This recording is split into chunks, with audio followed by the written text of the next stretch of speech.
हाँ मेरे प्यारे बच्चों, आज हम हिंदी विषय में कक्षा 11 में अपनी पाठ्य पुस्तक का पाठ 4 का पाठ पढ़ रहे हैं, बे आँखें, जिसके कवि हैं सुमित्रा नंदन पंत। इन्होंने इनकी पुस्तक है पल्लव की मेन 4 लाइनें जो लिखी हैं, सबसे पहले उनका हम अध्ययन करते हैं।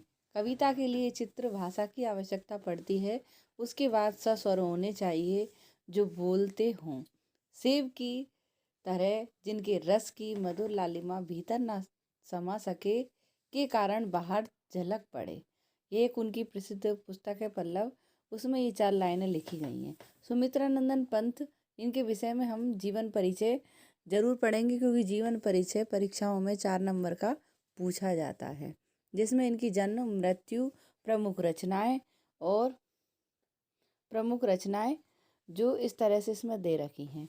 इनका मूल नाम तो गोसाई दत्त है, लेकिन इनको प्रकृति का सुकुमार कहने की वजह से ये प्रकृति का सुकुमार इसलिए कहा जाता है क्योंकि इन्होंने प्रकृति के ऊपर ही सबसे पहले कविताएं लिखना शुरू किया, और इसी वजह से इनका नाम सुमित्रा नंदन पंत पड़ा।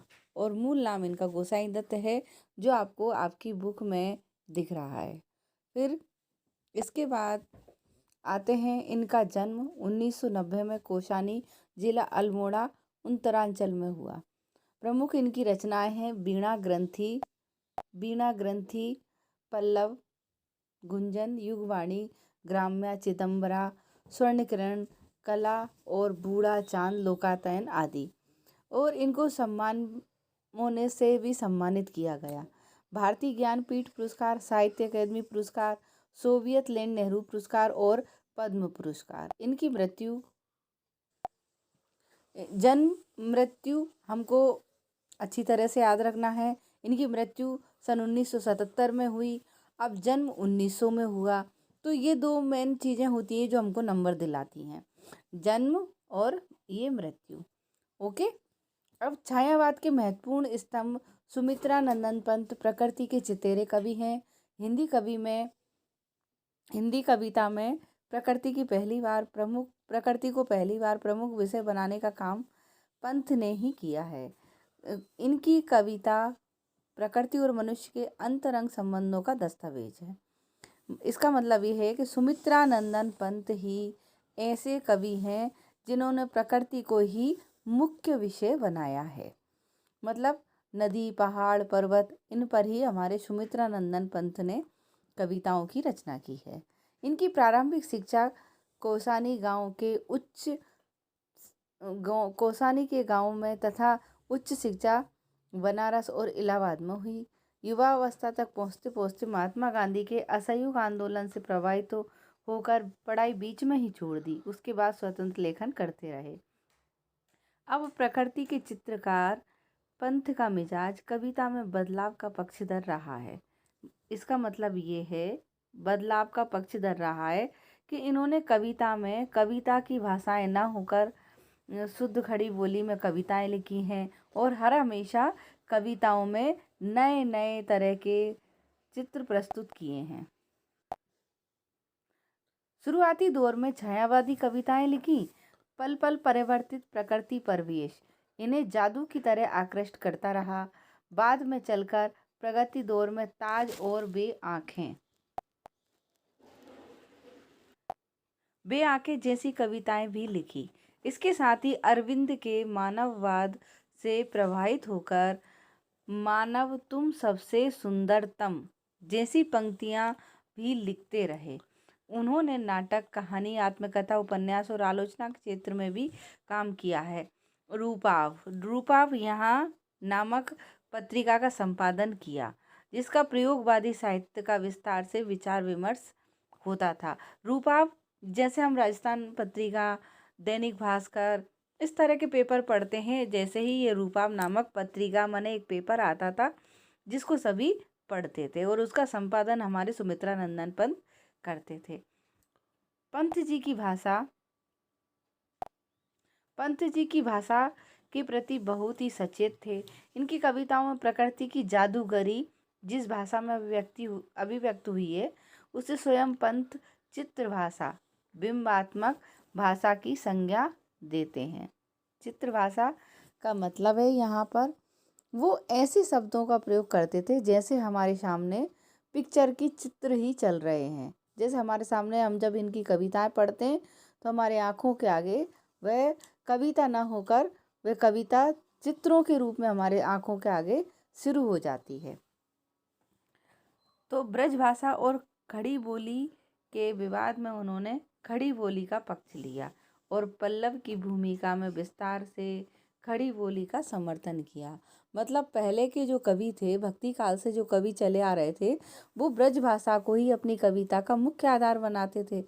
लेकिन हमारे सुमित्रा नंदन पंत ने खड़ी बोली को ही मुख्य भाषा माना। आधुनिक युग में खड़ी बोली में ही इनके अधिकतर ग्रंथों और कविताओं की इन्होंने रचना की।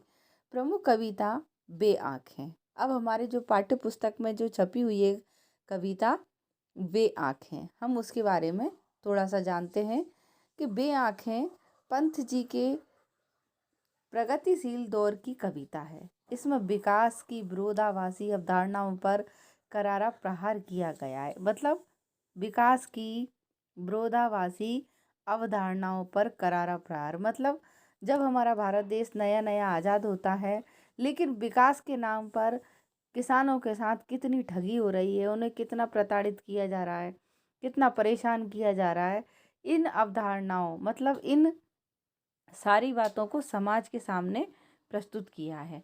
युगों युगों से शोषित शिकार किसान का जीवन कवि को आहत करता है।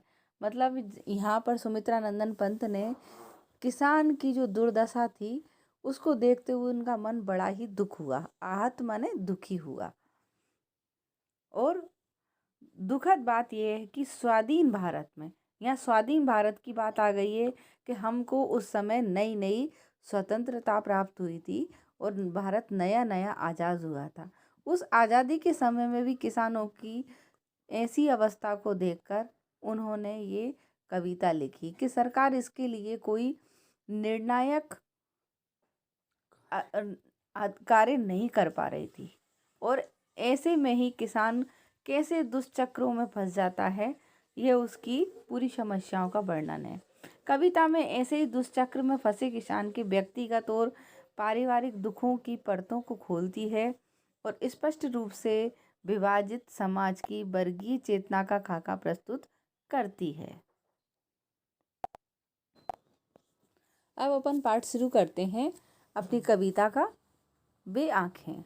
अंधकार की गुहा सरीकी उन आँखों से डरता है मन, भरा दूर तक उनमें दारुण दैन्य दुख का नीरव रोदन।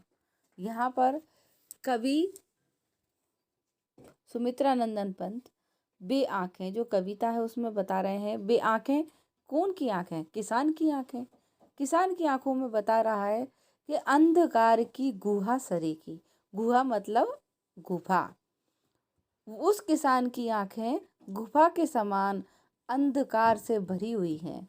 जैसे हम कभी गुफा देखते हैं और उसके अंदर झांक कर देखते हैं तो अंधेरा ही अंधेरा नजर आता है, ऐसे ही उस किसान की आंखों में गुफा के समान नजर आ रहा है।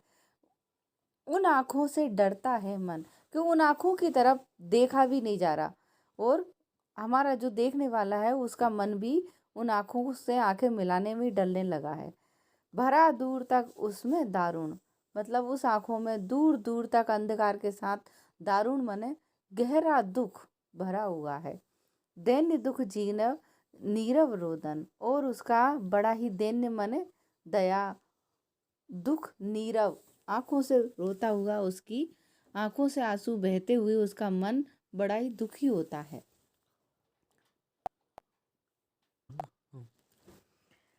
वह स्वाधीन किसान रहा, अभिमान भरा आंखों में इसका, छोड़ उसे मझधार आज संसार कगार सदृश भय किसका।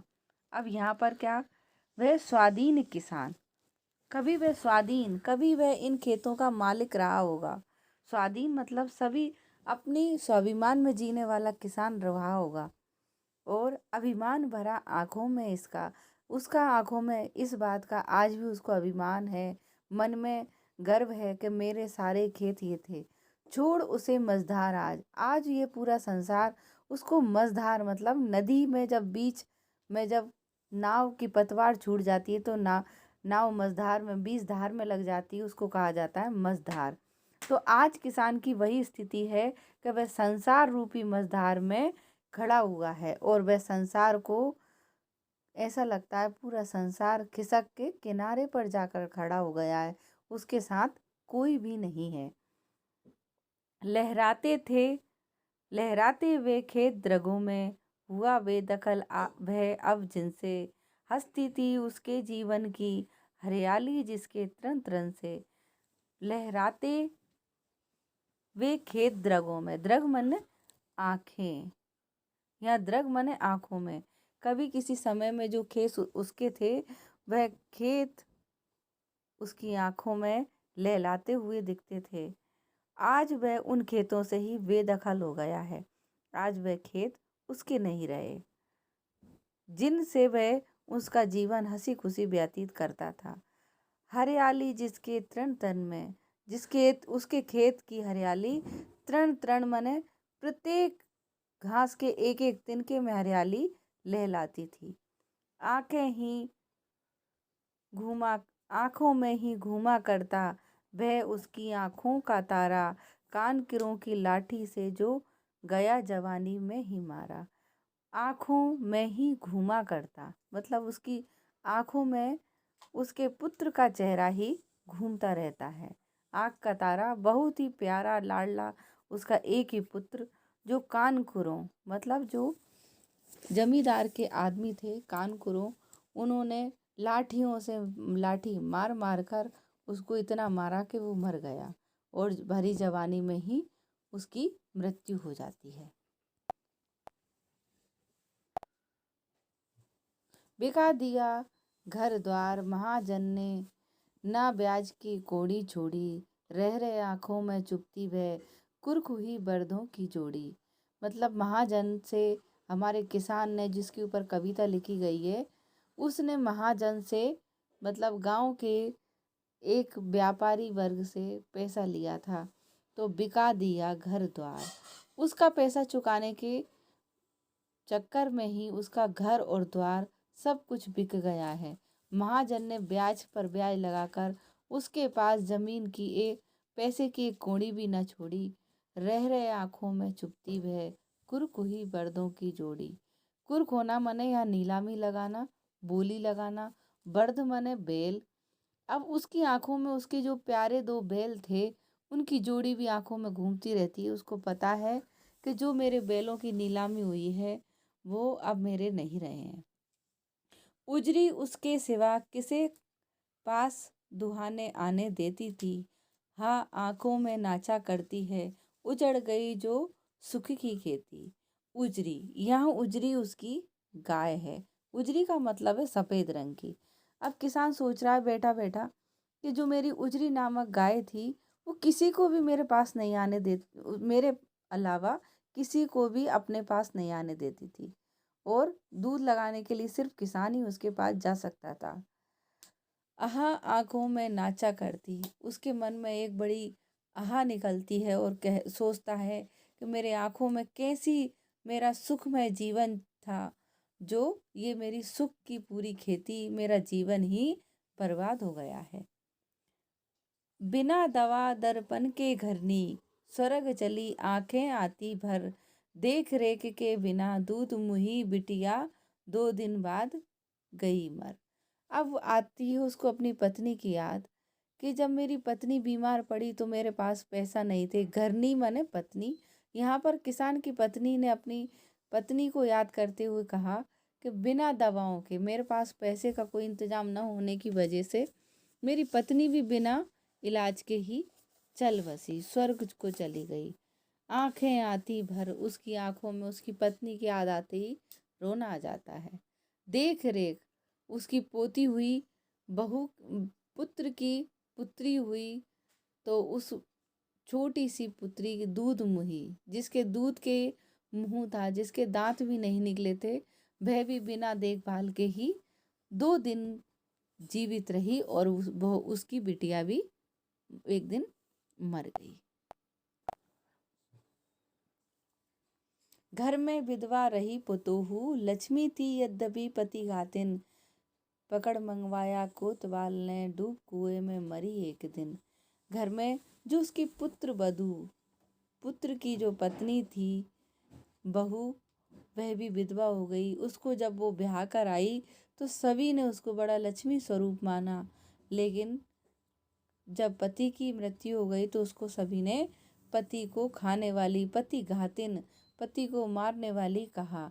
और जब वो विधवा थी तो एक दिन जो कोतवाल रहता है, उसने उसको एक दिन पकड़ के मंगवा लिया और वह शर्मिंदा होकर दूसरे दिन अपनी आत्महत्या कुएं में डूबकर कर लेती है, मर जाती है।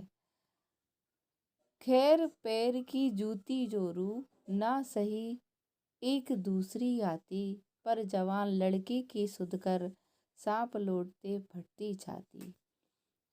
इस पर किसान सोचता है, कोई बात नहीं, पत्नी और पुत्र वधू यदि मर जाती है तो जोरू मने पत्नी को पैर की जूती के समान माना है किसान ने। यदि पत्नी मेरी मर भी जाती तो कोई बात नहीं, एक नहीं तो दूसरी आ जाती, बहू भी दूसरी आ जाती। पर जैसे ही वो अपने जवान लड़के की सुध करता है, मने याद करता है, तो उसकी छाती पर सांप लौटने लगते हैं। इतना विचलित मन हो जाता है और छाती फटकर कलेजे को आती है। कितना दारुण दुख होता है कि मैं कैसे जीवित रह गया। पिछले सुख की स्मृति आंखों में, क्षण भर एक चमक है लाती। तुरंत शून्य में गड़ जाता वह चितवन, तीखी नोक सदृश बन जाती। जैसे ही उसको अपने पिछले दिनों की स्मृति मने याद